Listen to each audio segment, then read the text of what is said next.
है फ्रेंड्स, स्वागत है आपका बीइंग एजुकेटेड पे। मेरा नाम है विक्रम सिंह और स्टैटिक जीके की सीरीज में आज हम पढ़ेंगे बायोस्फीयर रिजर्व्स इन इंडिया। तो बायोस्फीयर रिजर्व्स चालू करने से पहले हम ये समझ लेंगे कि बायोस्फीयर रिजर्व और नेशनल पार्क में बेसिक डिफरेंस क्या होता है। काफ़ी कन्फ्यूजन होता है बच्चों को इन दोनों में। जो बेसिक डिफरेंस है उसको समझेंगे। डिफरेंस समझने के बाद हम ये देखेंगे कि वाइल्ड लाइफ प्रोटेक्शन एक्ट 1972 क्या था। उसके बाद हम मैप पे आएंगे, लेकिन मैप पर जाने से पहले एक चीज़ और मैं बता दूँ आपको।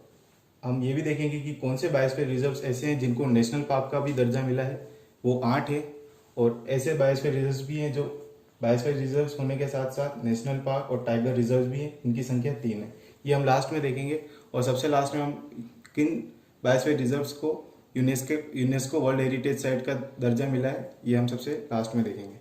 तो आइए शुरू करते हैं। बायोस्फीयर रिजर्व्स और नेशनल पार्क में सबसे पहले अपन अंतर देख लेते हैं, डिफरेंस देख लेते हैं। लार्जेस्ट प्रोटेक्टेड एरिया होता है बायोस्फीयर रिजर्व। प्रोटेक्टेड एरिया आप जानते हैं, कितनी भी जीव जंतु एनिमल प्लांट्स वगैरह होता है उनको प्रोटेक्शन करने के लिए, उनको वल्नरेबल या फिर एक्सटिंक्ट होने से बचाने के लिए प्रोटेक्टेड एरिया बनाए जाते हैं। तो ये सारे प्रोटेक्टेड एरिया होते हैं। बायोस्फीयर रिजर्व, नेशनल पार्क या वाइल्ड लाइफ सेंचुरीज, ये सारे प्रोटेक्टेड एरिया है। तो बायोस्फीयर रिजर्व जो है ये लार्जेस्ट प्रोटेक्टेड एरिया होता है, जबकि नेशनल पार्क स्मॉल होता है। नेशनल पार्क बायोस्फीयर रिजर्व के अंदर भी हो सकता है या फिर जरूरी नहीं है हर नेशनल पार्क बायोस्फीयर रिजर्व के अंदर हो। Next, conservation of flora and fauna. Biosphere reserves जो होते हैं इनमें conservation of flora and fauna दोनों का ही होता है। एनिमल्स और प्लांट्स दोनों का ही कंजर्वेशन किया जाता है। जबकि जो नेशनल पार्क होते हैं इनका सबसे मेन फोकस होता है एनिमल्स पे, इनको बचाने के लिए हंटर्स एंड पोचर्स से। नेक्स्ट है least restriction of human activities. Biosphere reserve जो होते हैं इनमें सबसे लीस्ट रेस्ट्रिक्शन होता है, यानी कि इनका एरिया इस तरीके से स्पेसिफाई होता है जहां पर आप कहीं मकान भी बना सकते हो, कहीं जो कैटल्स होते हैं आपके उनकी ग्रेजिंग भी करवा सकते हो। जबकि नेशनल पार्क में ऐसा नहीं होता है, ये पूरी तरीके से स्ट्रांगली रेस्ट्रिक्टेड होता है। इसमें आप अगर कुछ भी करना चाहे, ग्रेजिंग भी करवाना चाहे अपने कैटल्स को, वो भी पॉसिबल नहीं है। यहाँ तक कि अगर सरकार कोई नेशनल हाईवे भी अगर किसी नेशनल पार्क के थ्रू निकालना चाहे तो वो भी पॉसिबल नहीं है। तो बायोस्फीयर रिजर्व बेसिकली होता कैसा है, तो उस चीज को अपन देख लेते हैं।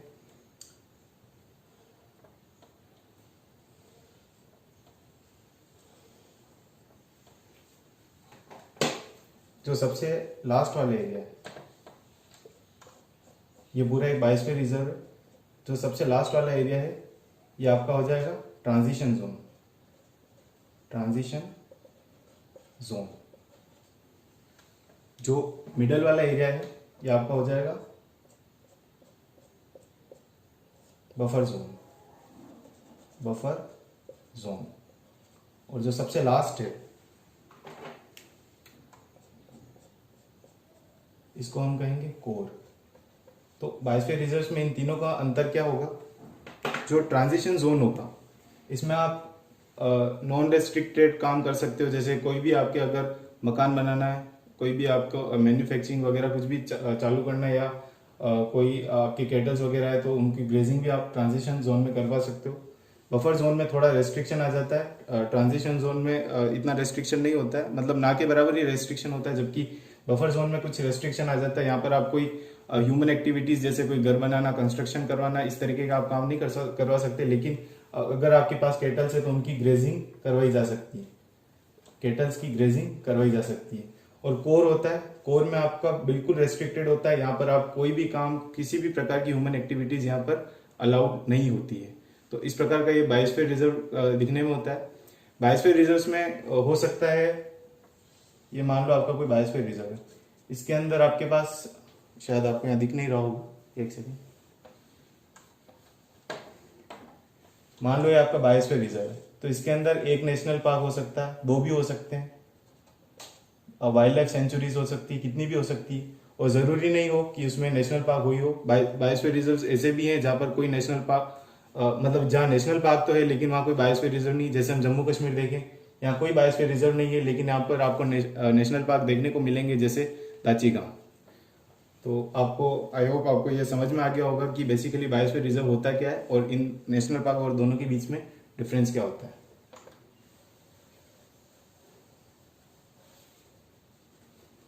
तो अब समझते हैं वाइल्ड लाइफ प्रोटेक्शन एक्ट क्या था।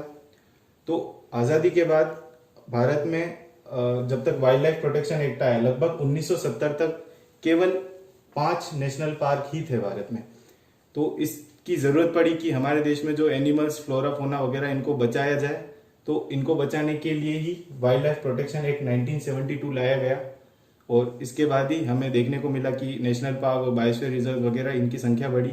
आज हमारे देश में 18 बायोस्फीयर रिजर्व्स हैं, 18 बायोस्फीयर रिजर्व्स, और तकरीबन 104 नेशनल पार्क्स हमारे देश में आपको देखने को मिलेगा। फिलहाल हम बायोस्फीयर रिजर्व्स पे कंसंट्रेट करेंगे, उसी का टॉपिक है। नेशनल पार्क हम नेक्स्ट टॉपिक में लेंगे।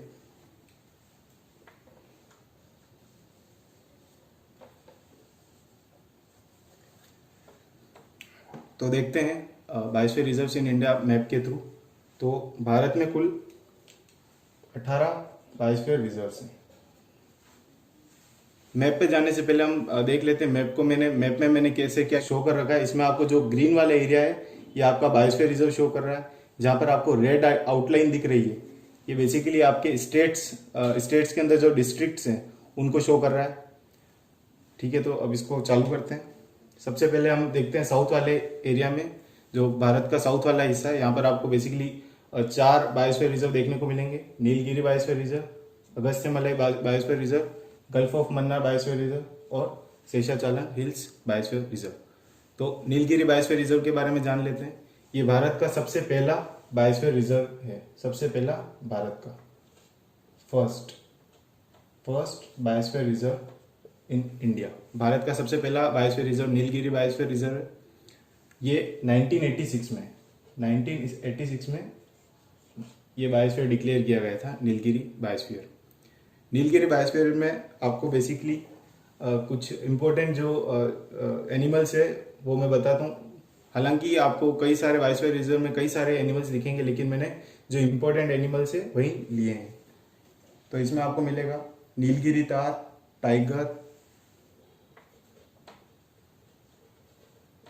नीलगिरी तार, टाइगर,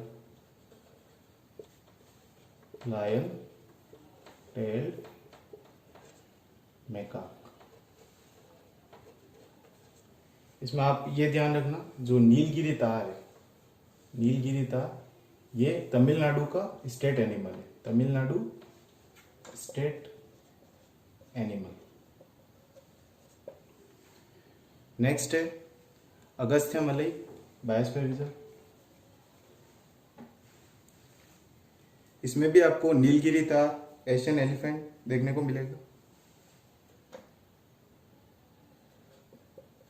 नीलगिरी तार और एशियन एलिफेंट। नीलगिरी तार तो मैं बता ही चुका हूँ, तमिलनाडु का स्टेट एनिमल है। इसके अलावा आप ये भी जान लो कि जो एशियन एलिफेंट है ये पूरे आपके एशिया में सबसे लार्जेस्ट लैंड एनिमल है। सबसे जो बड़ा लैंड एनिमल है वो आपका एशियन एलिफेंट है। थर्ड हम देखते हैं साउथ में। हाँ, आप ये चीज और समझ लो, ये जो नीलगिरी बायोस्फीयर रिजर्व है ये आपके 3 स्टेट्स में पड़ता है, कर्नाटका,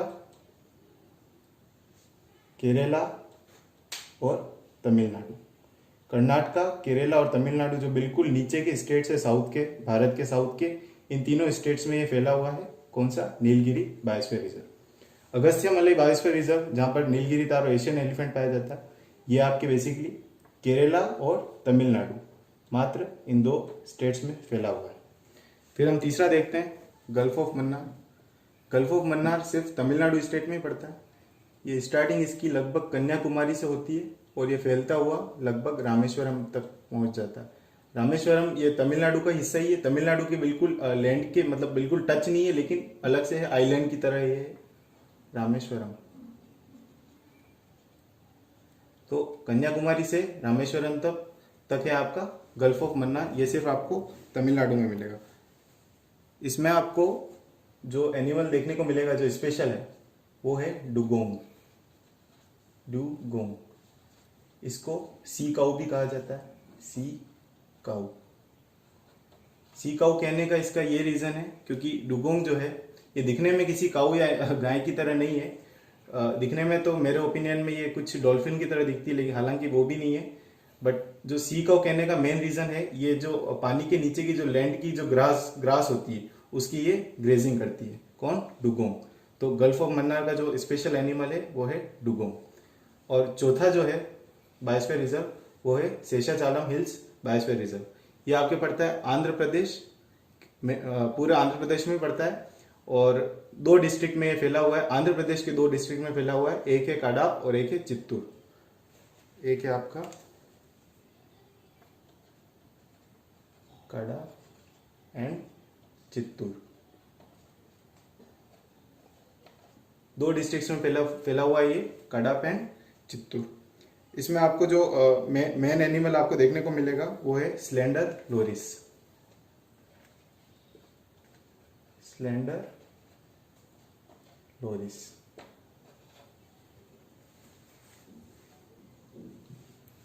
अब हम सेंटर में देख लेते हैं। ये भारत का जो सेंटर वाला एरिया है, जो गुजरात, मध्य प्रदेश, छत्तीसगढ़, उड़ीसा, वेस्ट बंगाल वगैरह जो बना रहा है, यहाँ पर बेसिकली आपको 6 बायोस्फीयर रिजर्व ऐसे देखने को मिल रहे हैं। तो सेंटर में देखते हैं, सबसे पहला हम देखते हैं great run of Kutch. Great run of Kutch biosphere reserve जो है ये आपको गुजरात में देखने को मिलेगा। गुजरात और ये सबसे पहला आप जान लो, ये भारत में सबसे लार्जेस्ट बायोस्फीयर रिजर्व है। लार्जेस्ट बायोस्फीयर रिजर्व, जो लगभग 12,500 स्क्वायर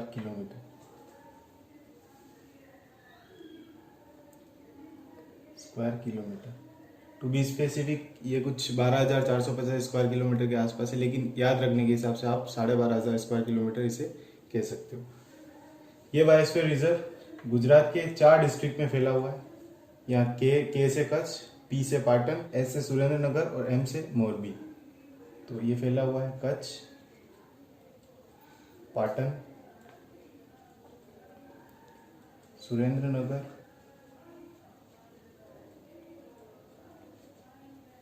और मोरबी। ये इन 4 डिस्ट्रिक्ट में फैला हुआ है। यहाँ का फेमस एनिमल जो है वो है वाइल्ड एस, जिसे हिंदी में आप जंगली गधा कह सकते हो, वाइल्ड एस। नेक्स्ट आ जाते हैं मध्य प्रदेश में।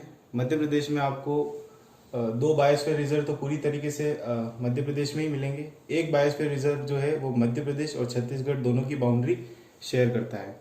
तो मध्य प्रदेश में पहला बायोस्फीयर रिजर्व देख लेते हैं। इसका नाम है पचमढ़ी बायोस्फीयर रिजर्व, जो कि 3 डिस्ट्रिक्ट में फैला हुआ है। यहाँ पर मैंने बता रखा है बी, सी और एच, जिसका मतलब है एच का मतलब है होशंगाबाद डिस्ट्रिक्ट,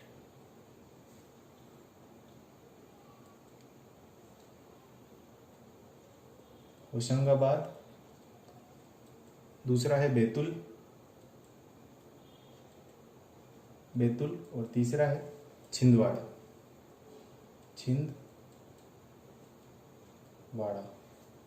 छिंदवाड़ा। 3 डिस्ट्रिक्ट में है, होशंगाबाद, बैतूल और छिंदवाड़ा। यहाँ पर जो आपको फेमस एनिमल वगैरह जो मिलेगा वो है एक तो स्क्विरल, एक तो है जिएंट स्क्विरल। ये मैं कहाँ लिखूँ, जिएंट स्क्विरल, और एक आपको मिलेगा फ्लाइंग स्क्विरल। यहाँ लिख देता हूँ फ्लाइंग स्क्विरल, या मैंने स्क्विरल, फ्लाइंग स्क्विरल मतलब उड़न गिलहरी आप कह सकते हो, लेकिन इसका नाम जैसे बता रहा है ये उड़ती नहीं है। इसका मतलब यही है कि ये एक पेड़ से दूसरे पेड़ पे आसानी से लंबी छलांग मार सकती है। तो ये था आपका पंचमढ़ी बायोस्फीयर रिजर्व मध्य प्रदेश में। दूसरा है पन्ना बायोस्फीयर रिजर्व। ये आपको मिले, ये भी आपके 2 डिस्ट्रिक्ट में इसकी जो है लोकेशन शेयर करती है। एक है आपका छतरपुर और दूसरा है पन्ना डिस्ट्रिक्ट।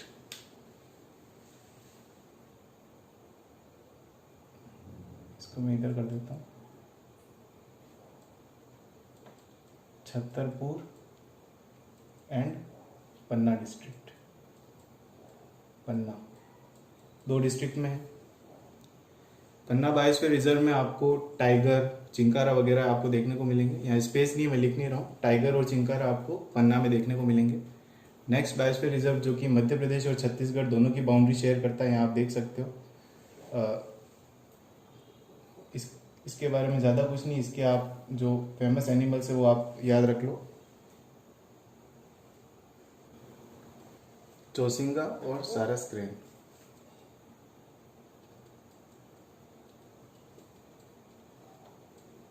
चौसिंगा और सारस क्रेन। अब देख लेते हैं नेक्स्ट स्टेट है अपना वेस्ट बंगाल। वेस्ट बंगाल में आपके पड़ता है सुंदरवन बायोस्फीयर रिजर्व। सुंदरवन जो क्षेत्र है, ये पूरा एरिया जो है, ये आपका एक तो अपने वेस्ट बंगाल में आता है भारत के, और बाकी बांग्लादेश में भी इसका मेजोरिटी एरिया पड़ता है। 40% एरिया आपको ये वेस्ट बंगाल में देखने को मिलेगा, बाकी ये 60% एरिया जो है आपको जो बंगाल है वहाँ पे आपको देखने को मिलेगा। सुंदरवन बायोस्फीयर रिजर्व में आपको देखने को मिलेगा रॉयल बंगाल टाइगर, आप जानते ही होंगे, रॉयल बंगाल टाइगर। उड़ीसा में आपको देखने को मिलेगा सिमलीपाल बायोस्फीयर रिजर्व, यहाँ पर भी आपको रॉयल बंगाल टाइगर देखने को मिलेगा। साथ ही साथ यहाँ पर आपको गौर दिखने में एक मोटा सा भैंसा टाइप एक एनिमल होता है, बट भैंसा शायद ये नहीं होता है, इसका नाम गौर है। और एक आपको देखने को मिलेगा एशियन एलिफेंट।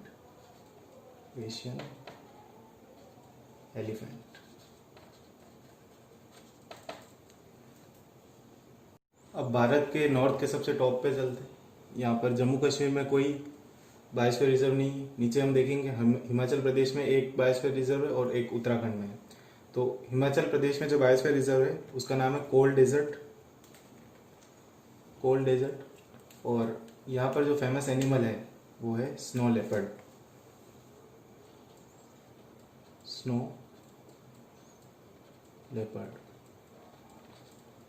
नेक्स्ट है उत्तराखंड में नंदा देवी का पूरा नाम Nanda Devi and valley of flowers biosphere reserve भी है। ये उत्तराखंड के 3 डिस्ट्रिक्ट में फैला हुआ है। यहाँ मैंने शो कर रखे हैं C, B और P, जिनका मतलब है चमोली डिस्ट्रिक्ट, एक है पिथौरागढ़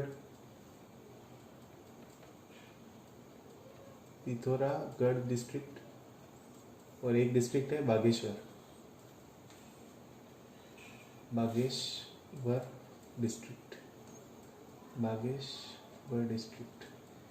बात करें यहाँ पर जो फेमस एनिमल है तो वो भी स्नो लेपर्ड ही है। यानी कि हिमाचल प्रदेश और उत्तराखंड दोनों का जो मेन एनिमल है वो स्नो लेपर्ड है। तो ये थे टॉप जो नॉर्थ में है। अब बात करते हैं जो नॉर्थ ईस्ट में जो बायोस्फीयर रिजर्व है उनकी बात करते हैं। तो यहाँ पर सबसे पहले है सिक्किम में कंचनजंगा बायोस्फीयर रिजर्व, फिर असम और मेघालय और अरुणाचल प्रदेश में। तो सिक्किम में जो है कंचनजंगा बायोस्फीयर रिजर्व, इसकी खासियत ये है कि ये भारत की पहली मिक्स्ड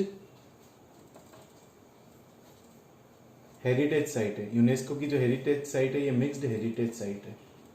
फर्स्ट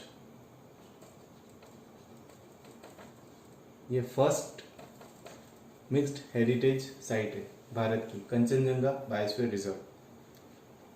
फिर नेक्स्ट है मानस। यहाँ पर भी आप जो फेमस एनिमल है वो है स्नो लेपर्ड और red panda. Snow leopard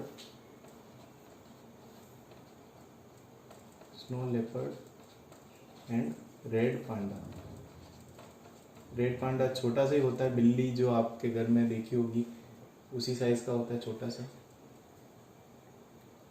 next है मानस में आपको मिलेगा गोल्डन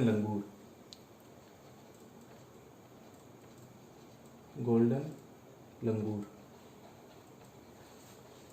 और Asiatic elephant.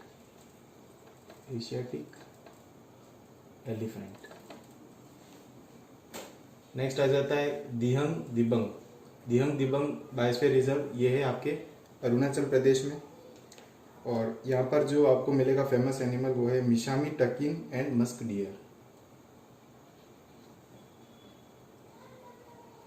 Mishami takin and musk deer, ये आपको अरुणाचल प्रदेश के इस हिस्से में मिलेगा। असम में हमने देखी है, 2 है, एक तो मानस है असम में और दूसरी है दिब्रू साइकोवा। में जो ये 2 डिस्ट्रिक्ट में फैला हुआ है। एक है डिब्रूगढ़, डी से डिब्रूगढ़, और 3 से तिनसुकिया।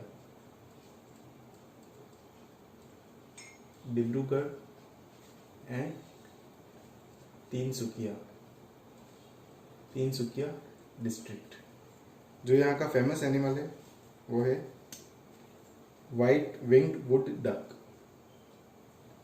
व्हाइट विंग्ड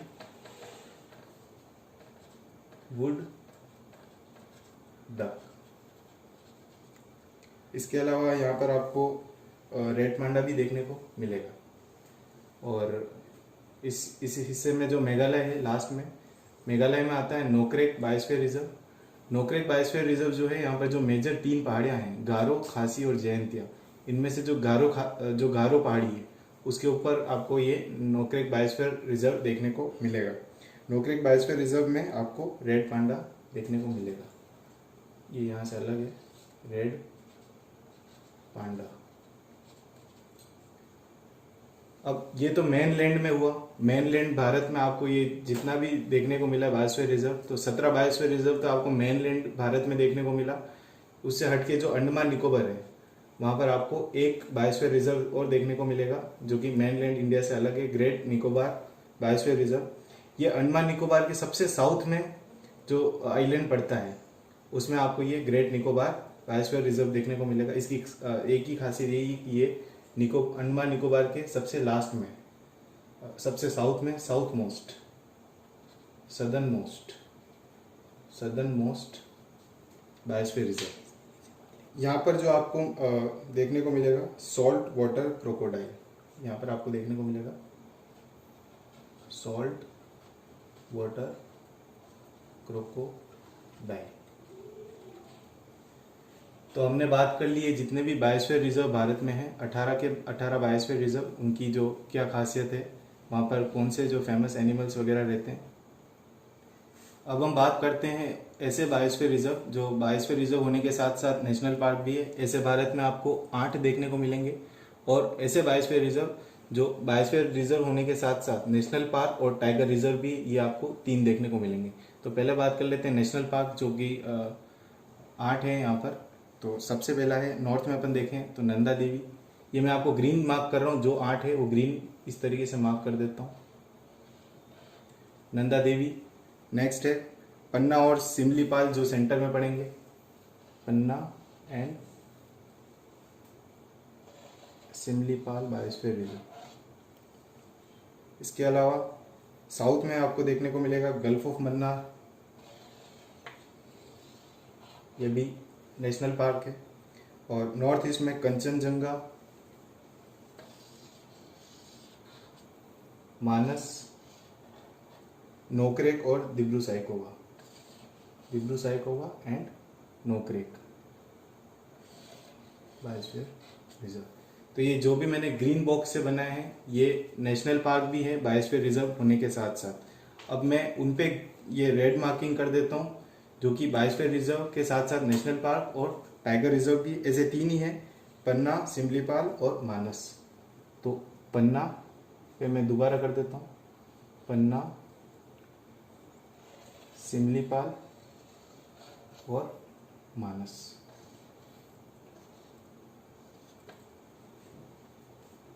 तो आपको इजीली आसानी से ये ध्यान रह जाएगा, पन्ना यहाँ, सिमलीपाल यहाँ, मानस यहाँ, जो टाइगर रिजर्व भी है बायोस्फीयर होने के साथ साथ। अच्छा, यहाँ एक छोटी सी गलती हो गई है, ये बायोस्फीयर रिजर्व और नेशनल पार्क 8 नहीं 9 है, एक बढ़ा दो। और जो बायोस्फीयर रिजर्व, नेशनल पार्क भी और टाइगर रिजर्व भी, ये 3 नहीं, ये 4 है। दोनों में एक बढ़ा दो, क्योंकि सुंदरवन जो बायोस्फीयर रिजर्व है, ये नेशनल पार्क भी है और टाइगर रिजर्व भी है। तो एक और आप ऐड कर देना।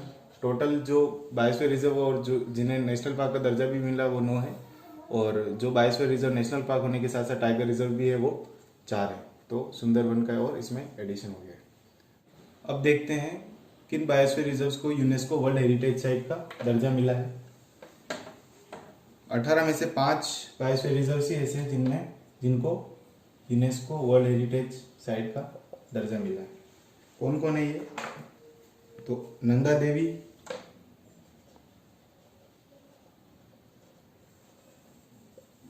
सुंदरवन,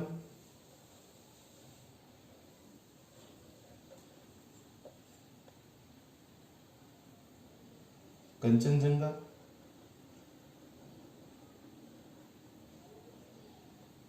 मानस और लास्ट है नीलगिरी,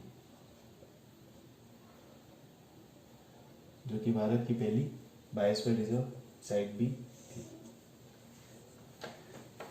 तो गाइज आई होप आप सभी को ये वीडियो अच्छा लगा होगा। Thank you everyone. My name is Vikram Singh, signing off.